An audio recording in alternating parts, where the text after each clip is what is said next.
Special চটজলদি কোনো chicken রাইসের রেসিপি খুঁজছেন? তাহলে বানিয়ে নিন মেক্সিকান ফাজিটা রাইস।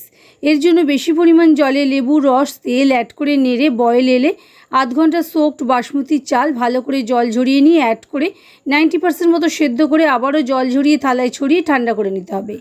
এরপর চিকেন ম্যারিনেশনের জন্য স্ট্রেট করে কাটা চিকেনে আদা রসুন থেতো, চিলি ফ্লেক্স, অরিগানো, নুন, গোলমরিচ, কাশ্মীর লঙ্কার গুঁড়ো, ভিনিগার, সয়া সস আর তেল ভালো করে মেখে 2 ঘন্টা রেস্টে রাখতে হবে। 2 ঘন্টা সম্ভব না হলে অন্তত আধ ঘন্টা ম্যারিনেট করে রাখবেন। এরপর তাওয়াতে তেল গরম করে রসুন কুচি ভেজে, স্লাইসড পেঁয়াজ হালকা ভেজে ম্যারিনেটেড চিকেন অ্যাড করে দেবো।